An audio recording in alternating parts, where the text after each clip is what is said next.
So I just got a text message asking how to find primary resources on Columbia.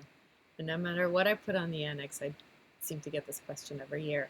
So I'm going to walk you through a couple things. So we're going to go to the database page, and as you know, we'll be asked for username and password.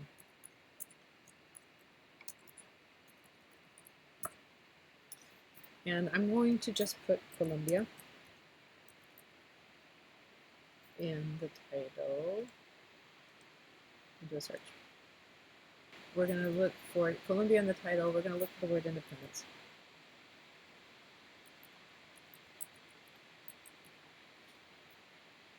And we're going to do a search.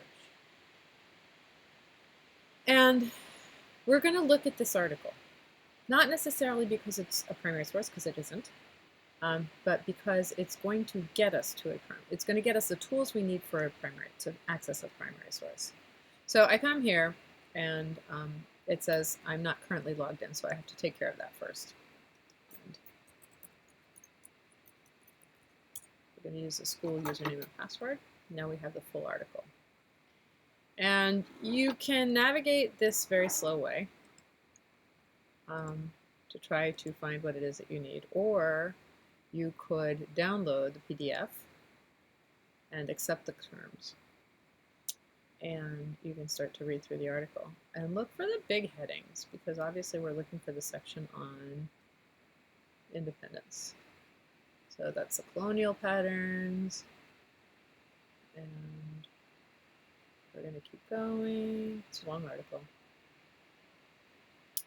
The Wars of Independence. I wonder if I can make this bigger. Yeah, that helps a lot.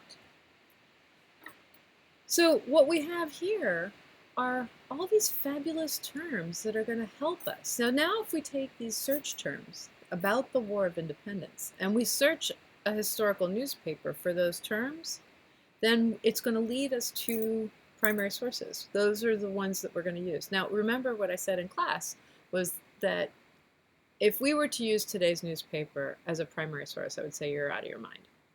But because we have very limited primary sources to choose from, we would accept a historical New York Times or a historical newspaper from back in the early 19th century as a primary source, because the column that documents most of these revolutionary wars is actually from somebody who is a correspondent at the time. So for that reason, we are accepting it as a primary source, although it is a dubious interpretation of primary source. So I am going to take some of these keywords, and we created a, one of these lists that I keep talking about, the treasure trove, the treasure box of keywords. And one of the keywords that I'm coming up with is New Granada. And upon further investigation, it turns out that that is what Colombia was called when the independence movement hit around 1819.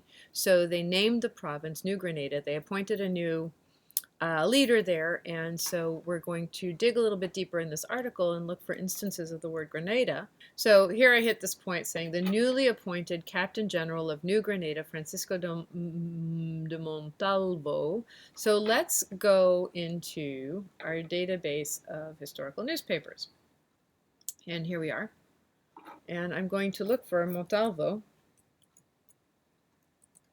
and Granada. And now I'm going to look for an article. And obviously I have stuff that comes all the way to 1996, so clearly that's not what I'm after. I'm really after something that happened before 1920, and I can actually take that back, and we'll update that. And I have one article, and it's very important news from the Kingdom of New Granada and Cartagena. And look at the spelling of Cartagena. So Cartagena, if we were to look it up now, would be missing an H.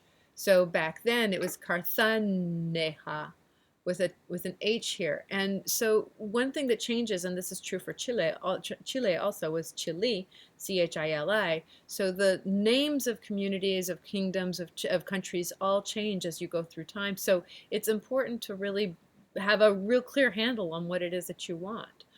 So this is exactly what I said it was going to be. And there was basically one correspondent who was in South America, and he was traveling all over the place and he was sending the stuff back. And that seems to be what we keep coming up with every time we search for this project. So here, from South America, valued friend, and it talks about what the events that are occurring in South America, and specifically in the New Grenada and Cartagena, and the province and region. And it talks about the new viceroy, and it walks through the events on this almost day by day basis on the 17th of November, and then it sort of is giving a sequence, a chronology of the events that are occurring as the country fights for its independence. And that is an excellent resource. And even though it's a loose interpretation of a primary source, I would say that it qualifies for this project for these expectations.